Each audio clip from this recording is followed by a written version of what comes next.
struggle with how to reach her. I tried to help her when I could, but she often rejected my help. I have an 8-year-old son and a 10-year-old daughter. I am demonstrating my love for my wife and building my relationship with my son and daughter.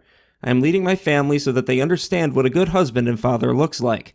I am teaching my daughter to set expectations for her curfew, so that she knows it is for her benefit. At around 16, I expect her to bring home a date so that I can have a conversation with him, my bat and shotgun in hand, and set ground rules for their time together. There are lines in our society that have changed, and yet I believe, like you, that we must be the village elders and protect our family and other women from aggressive men and their poor choices. That's from Jeff. Hi, Jeff. How are you doing tonight? Doing well, Stefan. How are you? Well, thank you. Why did your sister make bad choices? Why did she make bad choices? I think it was a rebellion. I think she had a rebellious streak. She was, third child in family of 5. So middle child, and just kind of wanted to do her own thing. Felt like she kind of, through high school started going to parties, going to raves, doing stuff that she shouldn't do, and that led to some relationships and some bad choices. That is a spectacularly terrible explanation, with all due respect. I mean, that's the kind of bad explanation you can see from space. If you don't mind. I'm just telling you what I think. Maybe you're right, but yeah, well, rebellious streak? Come on. Yeah. No, okay. Why did she make bad decisions? Was there any example within the family structure of people having made bad decisions? No. And I'm not saying that out of I've heard you talk with other people, and there's like this feeling of it came out of nowhere. I'm not saying that it came out of nowhere, but I am saying within our immediate family, there was no divorce. There was no, you have a father who is my dad, who is trying to provide for his family, and he would describe himself as focused on the external money-making breadwinner kind of stuff. Mom's taking care of the family at home, raising kids, right? It's a good marriage. They've been married for 40 years now plus, and they work things out. Not always perfect. Marriages have their bumps, but it wasn't one where there was any major issues, and there was efforts made by him to raise his children right, raise his daughter right. I think he probably gravitated more towards the guys than the girl in that case. So maybe she kind of got washed out. I don't think my mom. So my mom would protect her from my dad's expectations and allow her to get away with some stuff. Is that a little better? Well, it's not performance art. I mean, I'm just curious. So what do you mean with your mom would try to protect your sister from your father's expectations? What does that mean? So if she would, want to go out on a weekend and party with her friends, mom's going to be there when she comes home. Whether it's intoxicated or otherwise. Wait, at what age was she doing this? Yeah, 16, 17, 18. So she was, going to parties and drinking illegally? Was she doing drugs? Sure, yeah.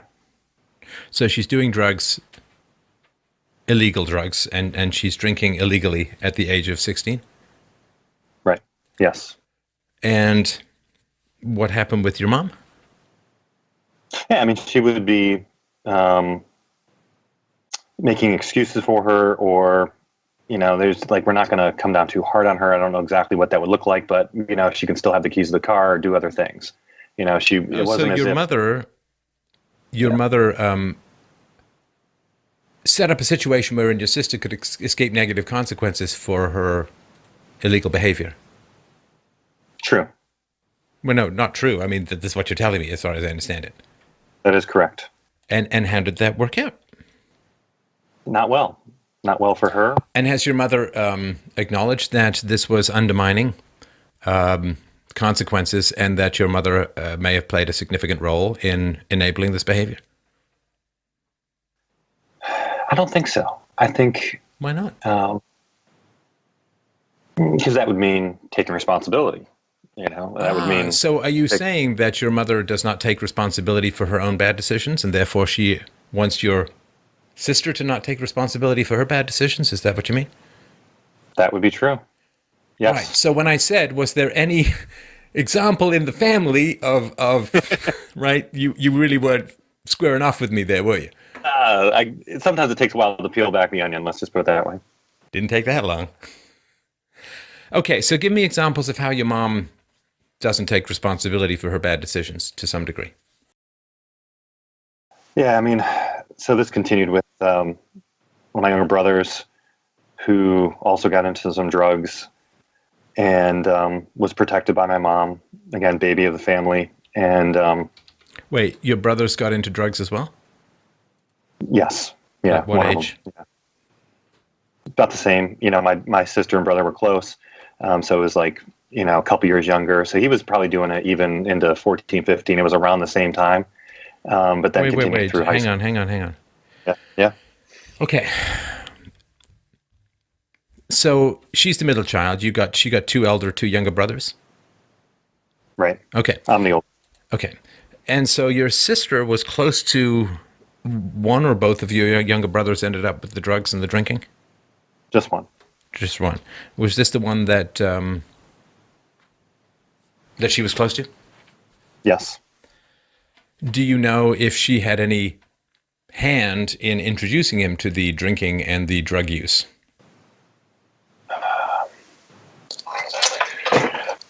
So, quite possibly, yes. I think so. Well, she would warn him against those things to some degree, right? I would assume, right? I mean, she's like, I'm a couple of years older. I'm taking this bad path, learn from my example kind of thing.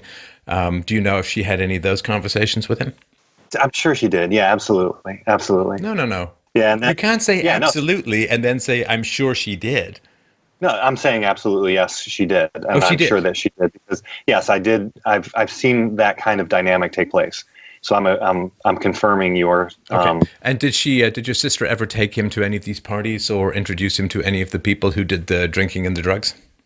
Yes, she did, and I'd say that in some sense it was okay. Here's my friends, but you're not going to hang out with them. I'm going to show you we're going to have a good time, but then, of course, he started getting his own collection of friends that were like that type of friend. Wait, so she would take him to parties when he was, you said 14 to 16. She would take him to parties where drinking and drug use was going on, and I assume then she would drink and use drugs with her 14-year-old brother at the party. Yes.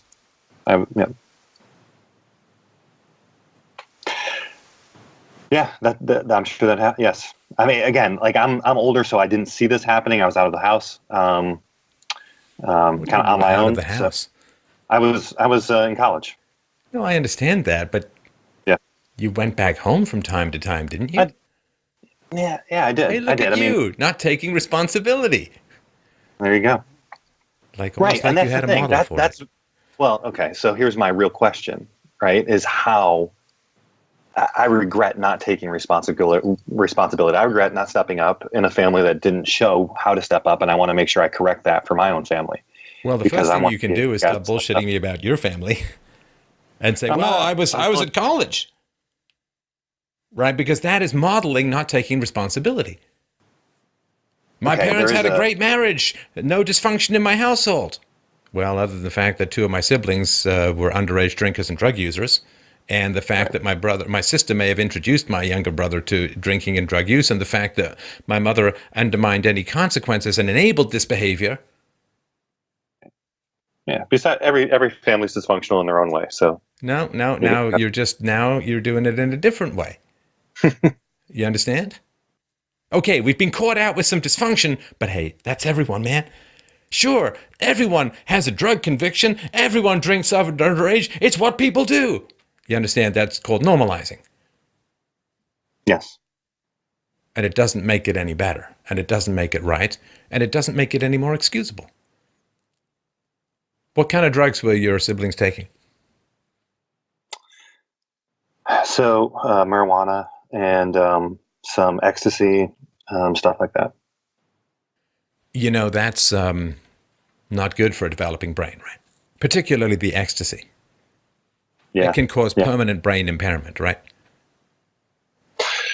Yeah, and it probably did. So how the fuck is this not a massive crisis? Like, do anything, pay anything, bear any burden, bring in any experts, go to family therapy. How is this not a massive crisis in the family that everyone throws all the resources possible to try and solve? There was a lot of that. Interventions, therapy. But interventions with the kids or the parents? The kids. Primarily the kids. Did anyone say maybe mom should stop enabling the behavior and undermining consequences? No. Huh. So the only problem was the 14-year-old, not the 40-year-old. Right. Right. Psychiatrists and psychologists. You better hope there's no God sometimes.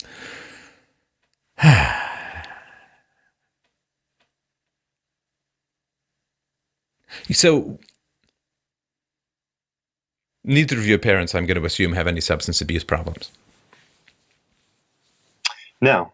My mom does come from a family with alcoholism, but she is not an alcoholic.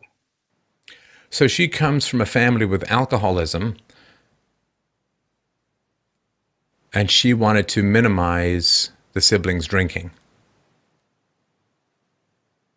I mean, I can understand that psychologically, right? I mean, if her parents, she would have to minimize the fear she would feel at her own parents drinking, so maybe she minimizes that with regards to the siblings.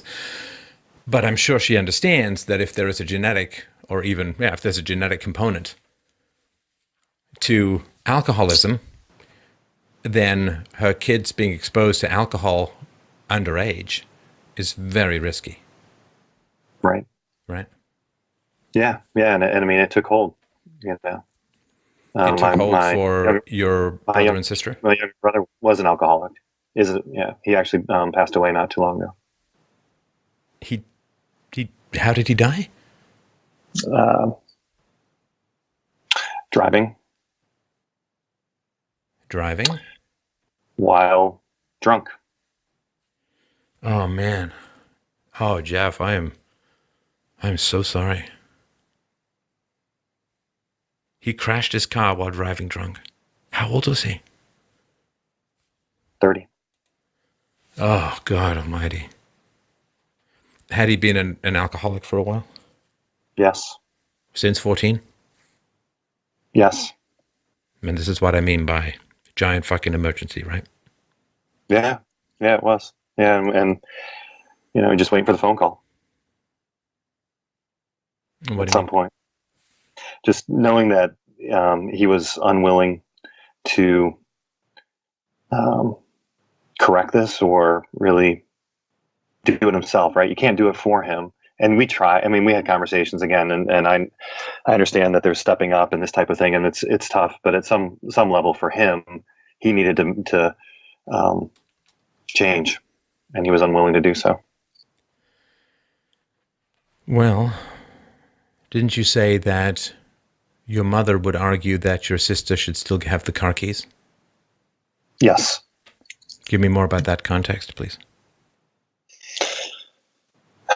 Well, I think that there's this. I'm trying to describe the dynamic of, father sees daughter. My dad sees his daughter doing this stuff. And that becomes an argument because he's more strict. My mom's more lenient. And, whether it's, she's 16. Okay, you're fucking me like crazy. So yeah, please. Do you mean that one of the punishments your father would have if your sister drank was for her not to be able to use a car. Right. Yes. I assume this is not while she's drunk. This is like in general, right? This is in general. Exactly right. Right. And your mother is like, no, my daughter, our daughter, should still have access to the car keys even though she's drinking. Yeah. Do you not see any connection here? Yeah, it's I don't even know how to describe it. It sounds insane.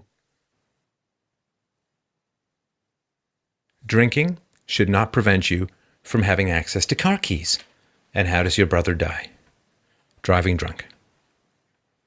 These things are not as random sometimes, I believe, as we sometimes think they are.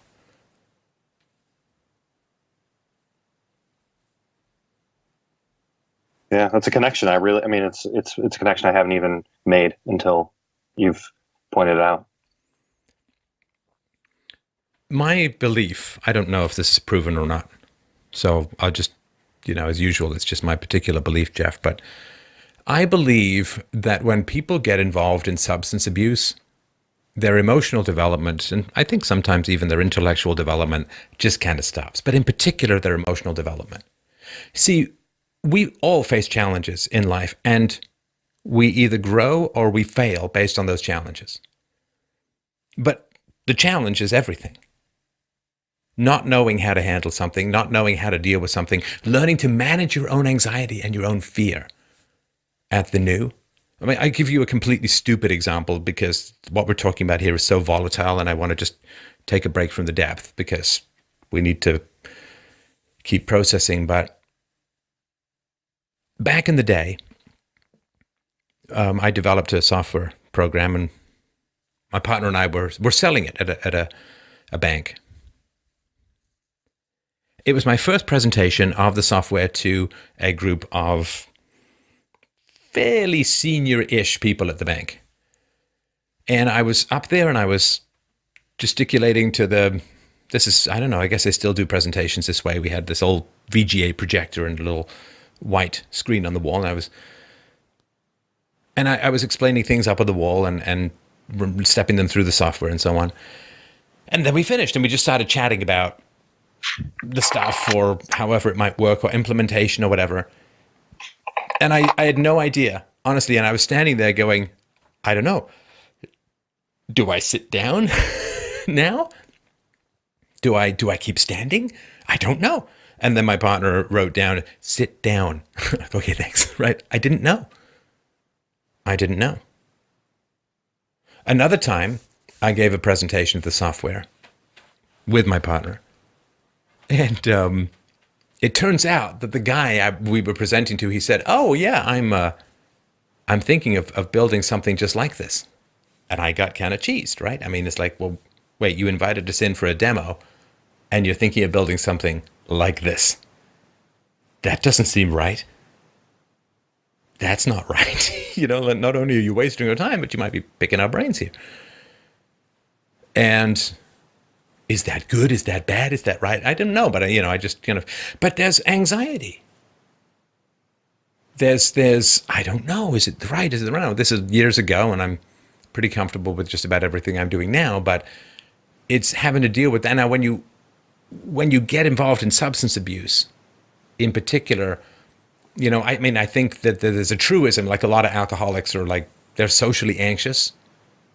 They don't necessarily feel that comfortable around people, but if everyone's drinking, that's okay, because it's like lowest common denominator, and everything's funny, because people do stupid things when they're drunk and everyone laughs, and then you have these stories forever. You have this whole built-in narrative. Hey, do you remember that time when, right? He tried to climb up to change the light bulb and, fell on his butt, and, there was a guy who I mentioned before, he fell asleep with his beer in his lap, and someone tried to take the beer away because it was going to spill, and he woke up, don't take my beer, and it was some big funny thing, because he only woke up because somebody was trying to take his beer, and it just becomes like this whole, you can't conceivably get together without drinking, and it's a lot of anxiety management, a lot of self-actualization management, and people get kind of stuck. They don't progress. I mean, now we wouldn't let a 14-year-old drive a car usually, and if your brother got into drugs and drinking at 14, to me, there was some significant arrested development. And where do you go when you haven't grown in many ways from when you were 14, but you're 30? Because that argument, that stress, that just gets worse and worse because you feel like you're losing time and you're falling behind everyone else, right? Everyone else's lives are moving ahead and you're kind of stuck. And that makes you stress, so you drink more. And if you have a mom who, when you were growing up, removed consequences from your bad choices, then it's hard to stop making those bad choices. Like there's this, I guess, a stereotypical story of the guy who's the drunk and he drinks too much one night and it's Sunday night and he wakes up Monday morning, splitting headache, feels like, a cat threw up in his mouth. And he groans and he says to his wife, "Oh, honey, just call in sick for me at work. I cannot go to work today." And he tries to rope her into having him escape the consequences of his actions. And that's a tough thing for his wife. Part of her is like, well, okay, I'll just take away this negative consequence. I'll talk to him about it. And then he won't get mad at me because I'm not doing this thing for him or whatever, right? But we all know what the responsible, honest thing to do is in that situation, right? What do you do, Jeff? What do you do in that situation? You tell him that it's on him. Make your own calls. Make your own call, exactly. I'm not right. lying for you.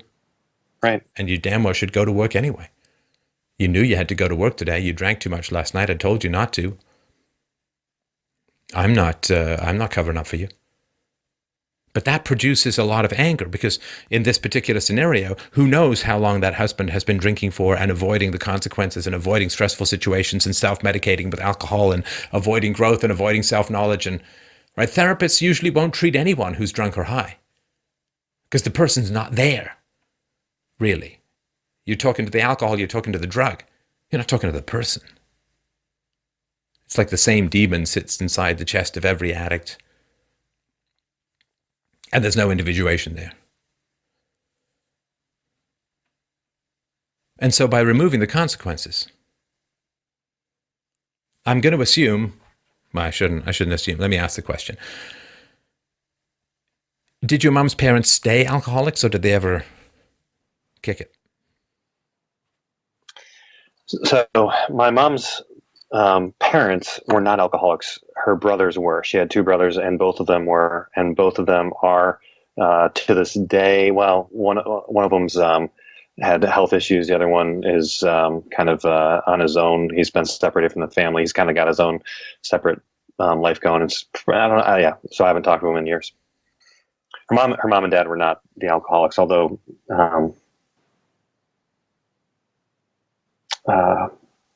Just like without getting into too many specifics, because I know the way the show goes, the mom, so my grandmother, worked outside the house because my grandfather had a sickness that prevented him from doing that. This was, yeah.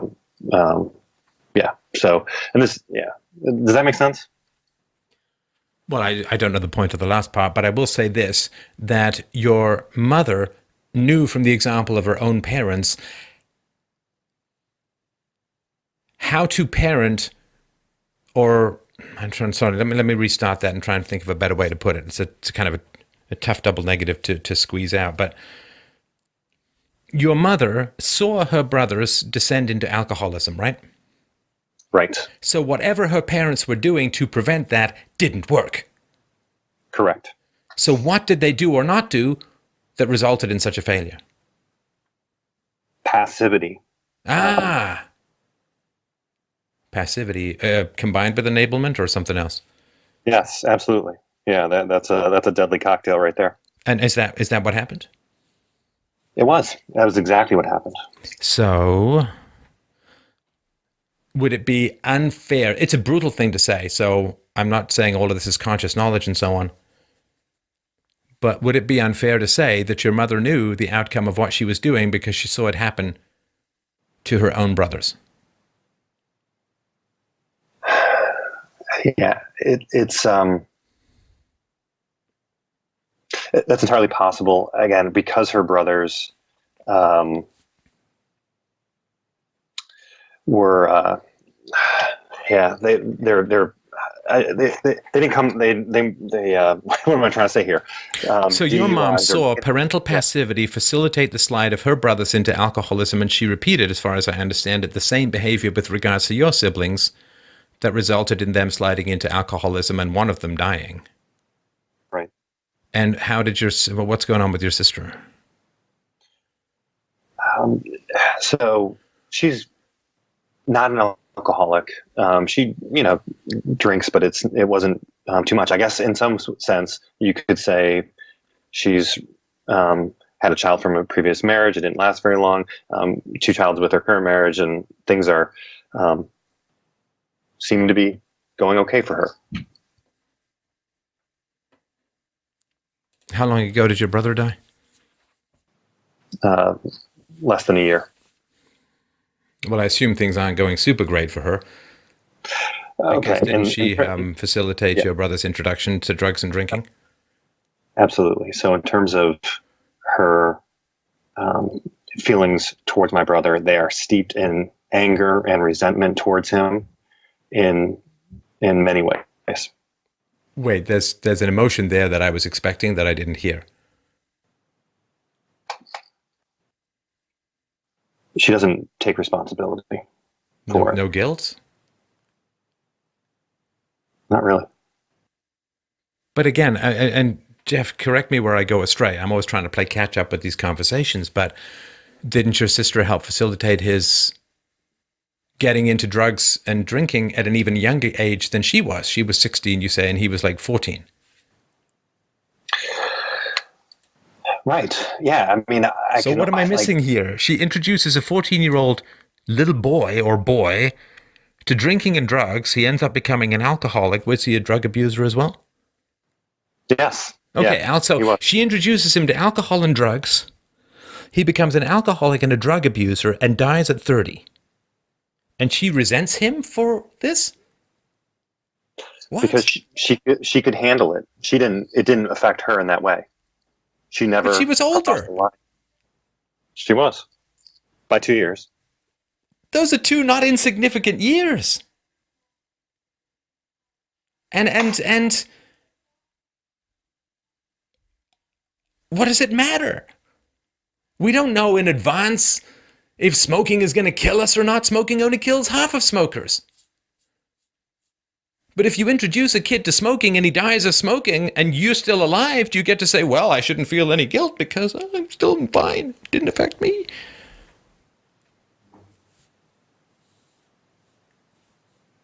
I agree. I don't mean to be harsh. And your sister was 16, so I have sympathy for that as well. But the fact that she said she felt anger and resentment towards him when she introduced him to the drink of the drugs that killed him.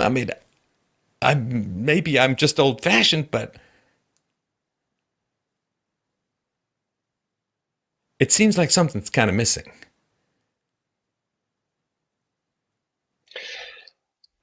Yeah, and I guess that gets to what I would consider the deeper question, and that is that idea of the village elders that you've mentioned before. This idea of men protecting women from, in this case, their own bad choices, but certainly other men. But your father was protecting your mother's bad choices and enabling your siblings to drink and use drugs. Which isn't protecting anyone. It's endangering people.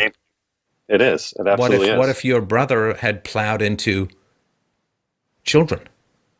That was the one thing that was not the case, and added whatever you want to say, that there wasn't anyone else hurt, was a bit of solace, if you will. Well, there may have been the people hurt that you don't know about in his life as an addict. Right. But Was your father the village elder who held people accountable? Yeah, I think he was. I mean, so in the village, or in, let's see.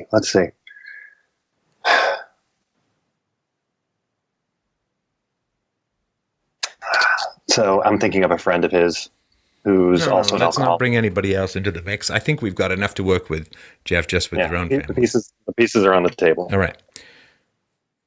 Your sister introduces your brother to drinking and drugs when he's 14 years old. What were the consequences for that behavior? I'm guessing not from your mom, but your father, I assume, had more consequences. Otherwise, there wouldn't have been any need for your mother to enable or to diffuse the consequences. So right. What were the consequences for your sister introducing a 14-year-old to drinking and drugs?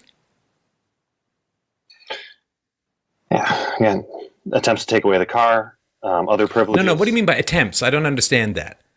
It wasn't successful. What does that mean, attempts? Maybe it's for a weekend or a week. You can't drive the car for a week. Well, she gets the car back. But who's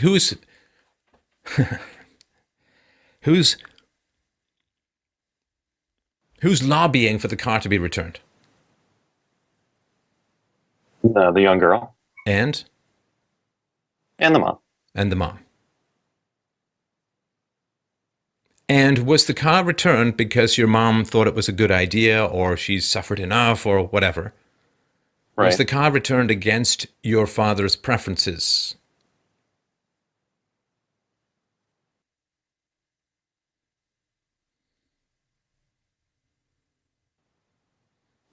Yeah, somewhat. I mean, his preferences, were that this discipline would serve as a corrective measure, and that the daughter, in this case, would not make that mistake again.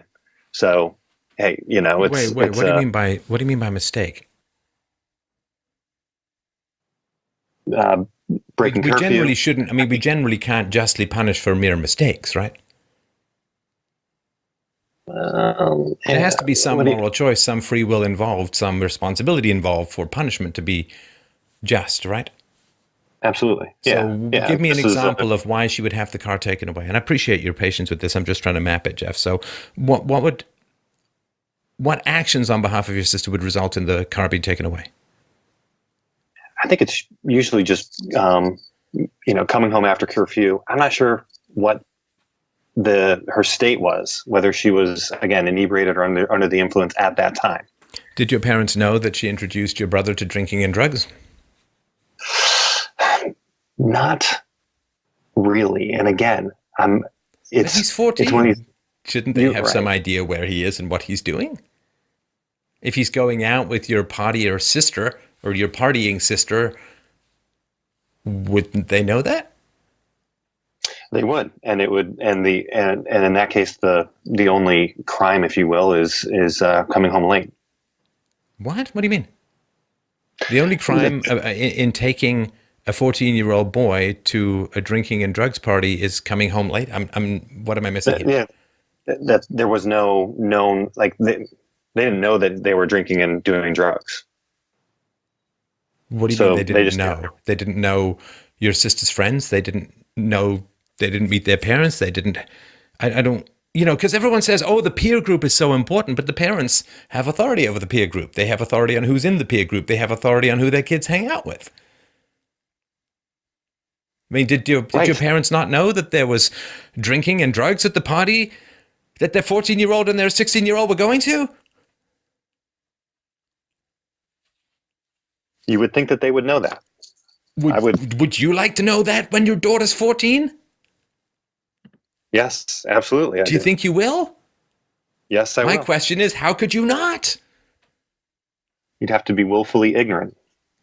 I mean, if they give you the slip, you find out where the party is somehow, and you go. And you embarrass the living shit out of them. And take them home.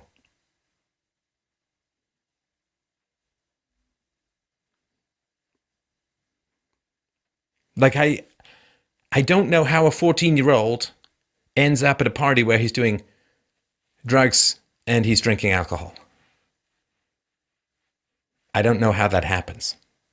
Honestly, I mean, I genuinely don't know. Yeah, I think that happens way too frequently. Again, you're normalizing.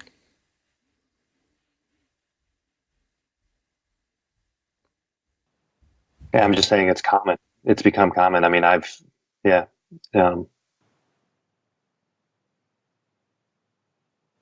I went to parties, but I didn't participate that way because I knew, one, I didn't want to disappoint my parents, as funny as that may sound, because I knew what their expectations were, and I realized the consequences of going down that path. Did you know that at what age did you find out that your brother and sister were doing this? Yeah, I mean, so I was probably 18, 19, 20, yeah. So you were 20 when you found out that your 14-year-old brother was going to drinking and drugs parties? Yeah. What happened? I didn't get in his grill. I didn't, set him down. I didn't. What did you do? I just went about my business. I continued. Another way of saying nothing? Yeah, pretty much. I mean, I was focused on my class, school, some work, that kind of stuff. What do you think of that now? I wish I could go back. And what would you say? What would you do if you could go back?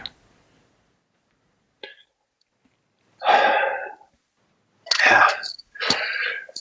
So I think this is one of the hard things as a man, because part of me wants to physically accost him and shake him awake. And there's that tendency to feel like I could mold him and shape him and convince him that, if I knew, if you realize all the pain that you're going to cause over the next 15 years, 16, then you wouldn't do this. You wouldn't do this to yourself. You wouldn't do this to other people. I don't know what argument I could give him. I don't know what, persuasive argument I could use to convince him not to do this. Now that's interesting, Jeff. I mean, a lot of what you say is very interesting, but this in particular. Who's missing? The parents. Right. Sister. Parents, mostly. Because you think it's about you shaking and guilting your brother.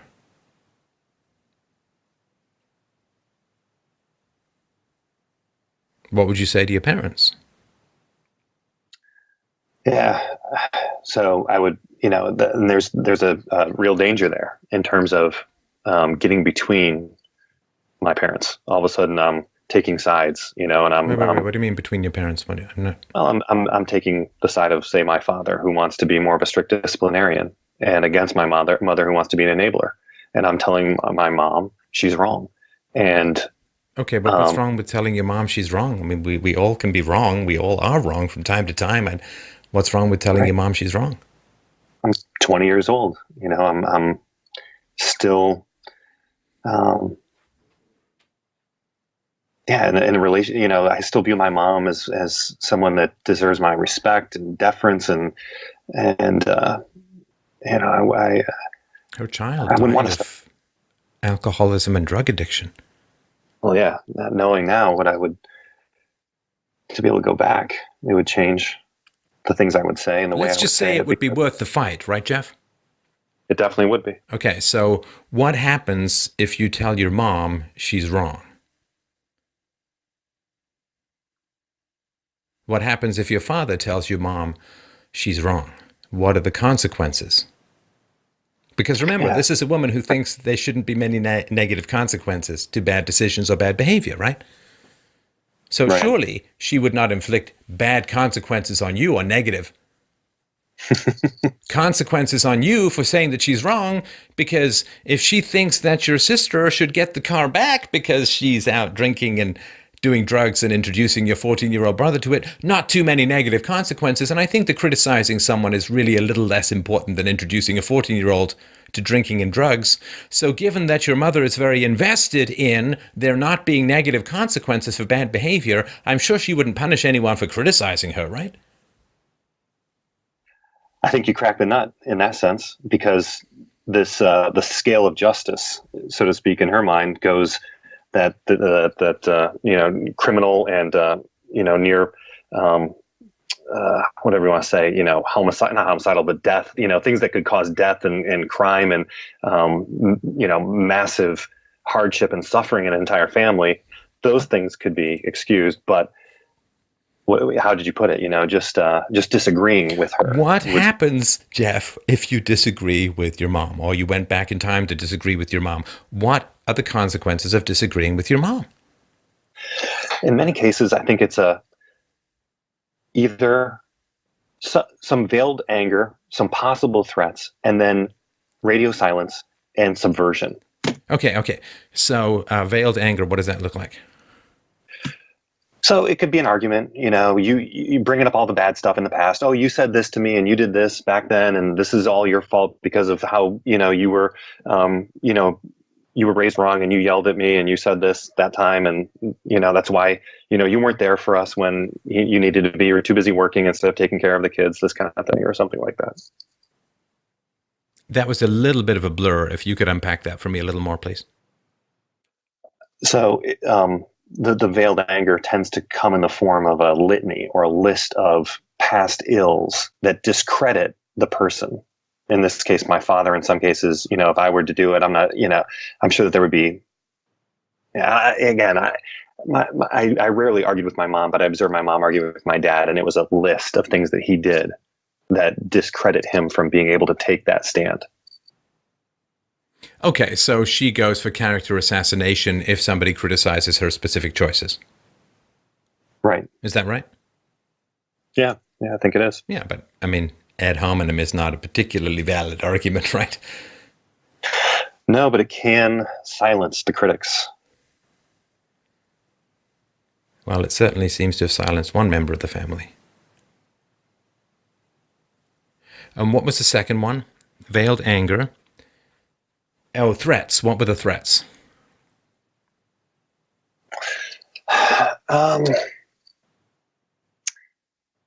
Yeah, I mean, I don't know if it's withholding or... like the silent treatment?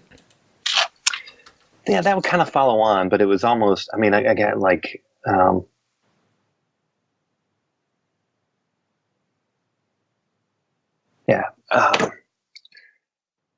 So let's say that the threats to me may have been behind closed doors, or the conversations between mom and dad, where there's, I don't know what goes on there. I just know that eventually my dad. I mean, have you seen her, like, the threats? The threats are of what? I mean, it's not like I'm gonna burn you to the ground in your sleep. I mean, not that, right? Is it like this cold, chilly heart of stone that some women can, I guess some men too, but some women can sort of generate that none shall pass the avenues of my heart until whatever I get my way, like the withdrawal. Yeah, that's it. Yes. Yeah, that's exactly it. And because it wasn't go ahead. A threat to leave. Anything like that. It wasn't a threat to leave either. That's kind of, as we've talked, I thought to myself, that was never really on the table. Right. And what do you think? I mean, this is very speculative, so I understand that, but just if you have a gut sense, Jeff, what do you think would have happened if people had just kept going? Right? Because when we criticize people, sometimes they have strategies. Right? They put up barriers. They if they don't have the ego strength to handle criticism, right? In other words, if they have that combination of insecurity and vanity that the Simple Minds song talks about, if they have this combination of the need for perfection to cover up a feeling of emptiness, then they have a series of strategies that they use. I mean, listen, trust me, man, I'm with you in the trenches, Jeff, insofar as I would not hang a portrait of my own mother, say, in the hall of those who are great with criticism, who take criticism and who roll with it and who grow with it and who you get closer to because you've talked to them honestly about what you think and feel. So I know what it's like to have criticisms of someone and to have this ever-escalating series of maneuvers and aggressions and manipulations and hostilities and withdrawals and so on. There's this whole series of tactics designed to throw you off the scent, to make this sort of climb up of this ever steeper, ever more greased hill of hostility and coldness to just make you kind of give up and slide back down. I know what it's like to try and bring truth and reason to people, and maybe even in this conversation, like hit a whole series of defenses, right? But what happens if you push through those defenses? What happens if you just walk past them like they're not there? What happens if you get inside the secret chamber? What happens if you get inside the defenses and stand firm with your criticism? What happens then? I don't know, because I never got there. But the reason you never got there was because you have a theory about what's in there, right? You know, like if think of a whole bunch of boxes, right? 6 boxes in a row, right? And I think in the 6th box is a feral badger. Now in the other box, stuff I want, right? And so while I open the first 5 boxes, man, I'm not opening that 6th box. Well, that's because I have a theory about what's in there. I have a thesis about what's in there. So the reason that you backed down in the face of this escalation, in the face of this fogging, these defenses, these aggressions, this coldness, this withdrawal, the reason that you stopped, Jeff, is because you had a theory or a hypothesis about what happened if you kept going. What is that hypothesis?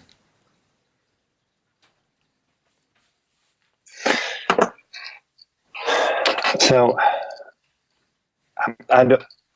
okay. So what's that? I don't want to avoid this because I'm thinking about the situation where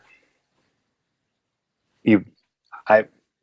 So I have to reflect on more of my mom and dad, right? My dad did press because he's very logical, rational, hard-nosed, stubborn at times, bullheaded.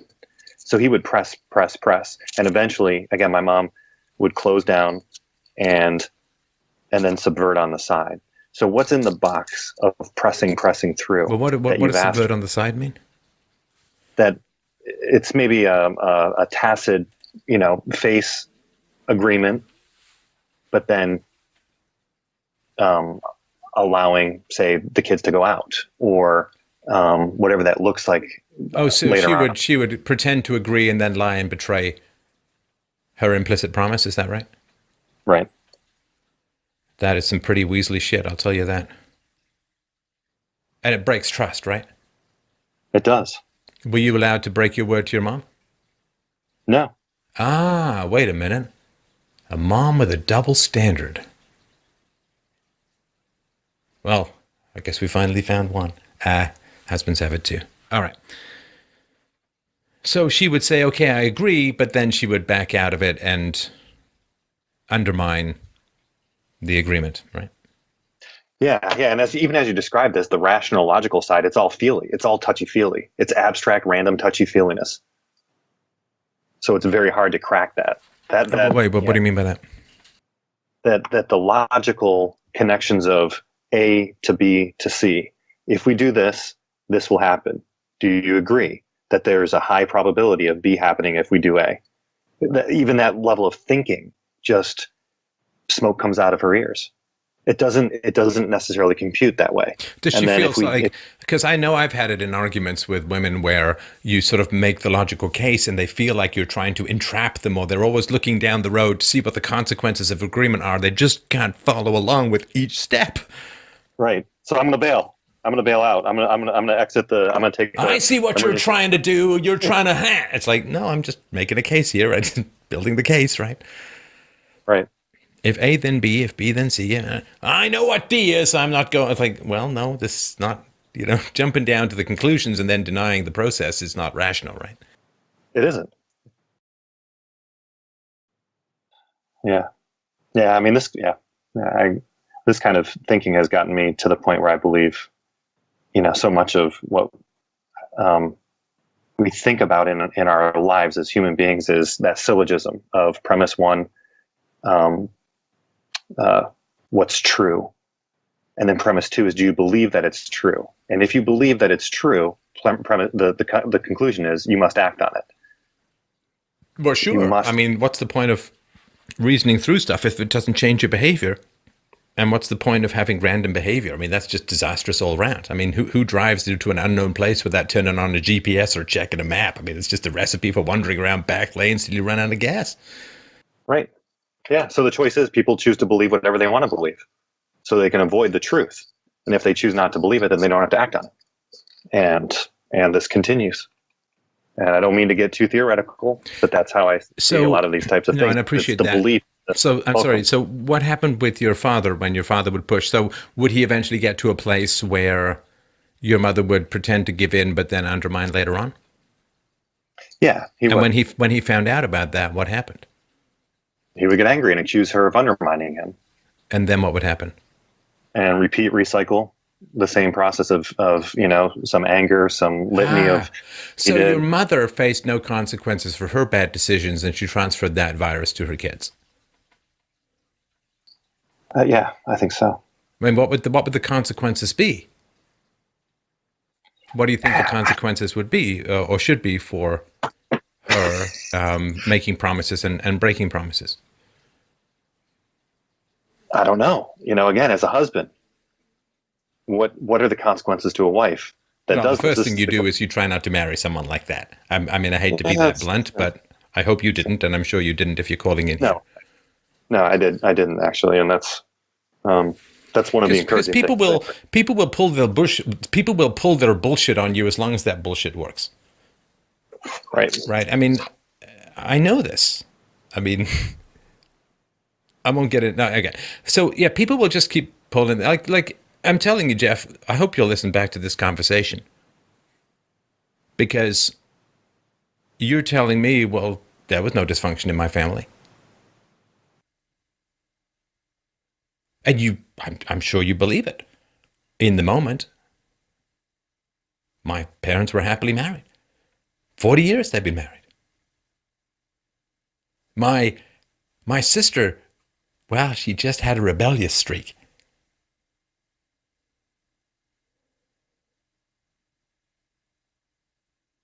You have taken this virus of excuses and giving people outs and taking away their agency. And your sister is angry at the child she helped corrupt. And your mother hates it when you break words and punishes you. Punishes. There are negative consequences for defying your mother's will, for calling her out on her falsehoods, on her manipulations, on her fundamental errors as a parent. I don't mean everything that she did was wrong, but I mean there were mistakes. Usually when there's a dead son from addiction, it's entirely conceivable that there was a mistake or two along the way. And so your mother inflicted negative consequences to people who questioned her. So she has no problem whatsoever with negative consequences. Right, Jeff? Negative consequences should accrue to people who question me. Right? Right. People who question me must be punished. But my daughter introduces a 14-year-old boy to the drugs and alcohol that will kill him. But she should get the keys later. No negative consequences there. Really. But you try crossing her will. Boom. Right? Yeah. She can break her word. Don't even bring it up. You break your word. Change her mind. Yeah. I'm sorry? Yeah. She has the right to change her mind. She's whatever, the merciful judge or the compassionate, whoever, she can give mercy. she's loving. She's loving. She's loving, but you can't be honest with her if you have a negative thought in your head, right? Right. You must be punished for honesty. You must be punished for feedback. You must be punished for truth. You must be punished for intimacy. My love, my approval is dependent on your obedience. My love requires your obsequiousness. I only kiss those with bowed heads on bended knees. If you fail to please me, I will punish you. That's highly conditional, you understand? Yes. And that is not a strong bond. It is fundamentally humiliating to have to praise people out of fear. You understand? It is fundamentally alienating and lonely to feel that your only value is false approval. That you must kneel and worship the great goddess of the family for fear of being punished. That's very painful. That's very humiliating. And maybe to deal with that lack of a bond, to deal with that pain, to deal with that humiliation, to deal with that shame, to deal with that hated obsequiousness, it's vaguely possible that a drink and a bong might look pretty good to escape those feelings.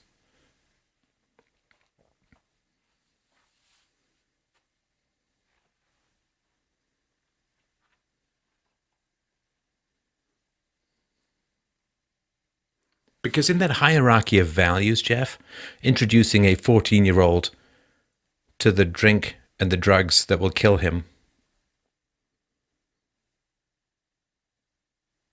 is far less egregious an action than criticizing mommy.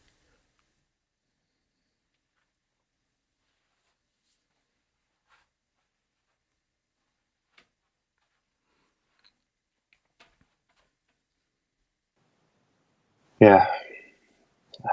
I hear you.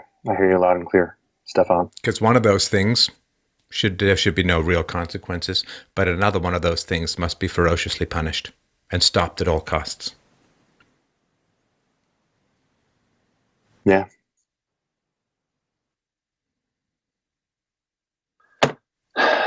So real men are more assertive, not aggressive, but assertive enough to press on, press through. And be honest. Honesty is the first virtue. You don't have honesty, you've got nothing. You know, you're honest. If somebody says, you can't criticize me, it's like, why? Are you perfect? Was your mom critical of other people at all? Not so much, but the perfect side of things was there. You know, yeah. I'm trying to think. You know, I wouldn't say that she was judgmental or kind of like, you know, poking holes in other people or pointing out all the flaws in other people. I think she was happy just to try and be and look as perfect as she could. Well, that was a bit of a trick question, Jeff. I apologize. I hope I'm not being manipulative. But of course your mother was critical. Your mother was very critical of people who criticized her.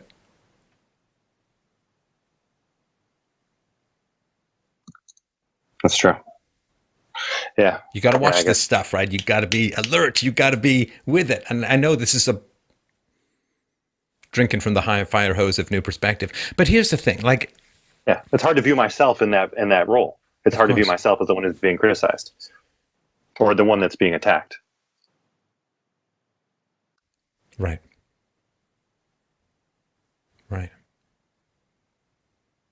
And I don't know if your brother would have survived or not, if the family dynamics had been different. I don't know. I'm not a psychologist. I'm just telling you what I think. But I will say that I don't I don't pretend to have relationships with people I can't be honest with. Like, if I can't tell people the truth, if I can't tell them what I think, it doesn't mean I'm right. I mean, you've listened to this show, every single show, the call-in shows in particular. Half the time I'm saying, I don't know, this is just my thoughts. This is not proven. This is not an established thesis. This is just my opinion. You understand? When I say this is what I think, I don't mean I'm right and it's some absolute truth that everyone, like, it's just what I think. I can't be in relationships where I can't be honest. I hate those fucking bladed little mazes where you can't say this and then you can't say that and then you can't bring up that last thing and you can't bring up that thing before and you can't. It's like that fucking garbage thing in Star Wars. You know, it closes and it gets smaller and smaller and finally you just can't say anything. And there's a snake in there just looking to grab you and suck you down. Oh, Christ, that would be a blessing. Fuck, drag me down. End it now. I can't live in this sugar cube. The snake would be a godsend. Oh, boy. There's my rendition of Genesis. So, like, I rebel and push back against these relationships where I have to shut up, where there's petty, vicious local censorship. I won't do it. I can't do it. I can't do it. I had to grow up like that. I don't have to live like that now. I won't. It's the only homage I can give to the suffering and the silencing of my younger self, to speak the fucking truth now. Speak the truth though the heavens fall. Speak the truth though society cracks. If it cracks in the face of the truth, well, guess what? That's how the light gets in. And I can't do it. And Jeff, if you want to protect your children from being manipulated and used and abused and controlled, you speak the truth. You speak the truth to the people in your life. You don't let bullies win. Children are constantly scanning their environment as they grow up. And they're asking themselves, Jeff, one question and one question only. What works? You understand? Not because they're amoral, but because they're DNA-based life forms that want to reproduce. What works? What works? And if they see that bullying works, if they see that manipulation works, if they see that punishment and withdrawal and forcing people to kneel in a sewer of false shit around you all the time, if they see that that works, boom, they'll learn that like a Japanese kid learns Japanese. Hi, Jared. Right? So if you want your kids to be safe, and I massively respect the question, then accept no substitutes for honesty. You know, I'm not talking like autistic honesty. You know, you've got a boner at the sub shop. Hey, I have a, you know what I mean? Like, I mean, I'm not saying this like overshare, but where things are important and where there's a relationship, you're honest. You're honest. If you refuse to be silenced, that transfers the virtue of honesty. And the one thing that is true about dangerous people is they're always manipulative. They're always manipulative. And if you want your kids to be safe from manipulators, show them the consistent virtue of honesty.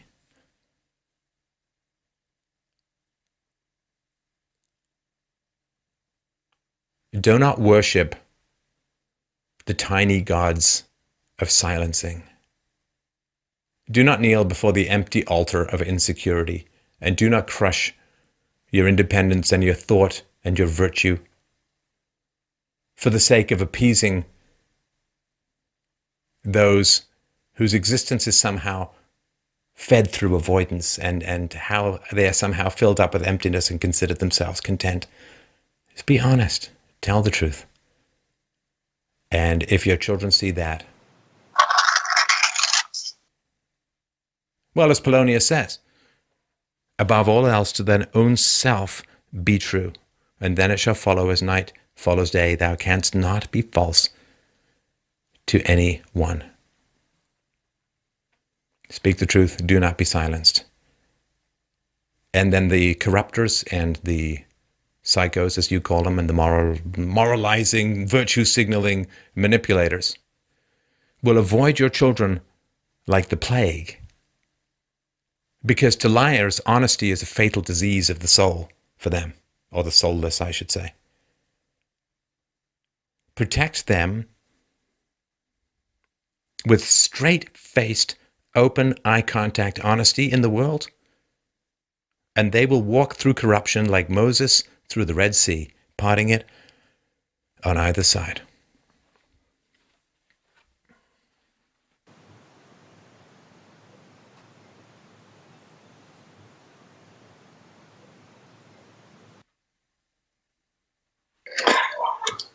Thanks a lot, Stefan. I really do appreciate it.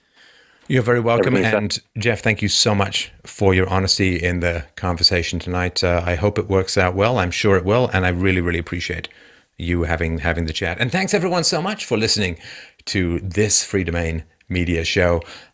I strongly urge you, if you can, please to come to freedomainradio.com/donate to help out the show. Please, please, your support is everything that we do. It enables us to do what we do. We need you. We need your support. Hey, look, I'm being honest and not manipulative.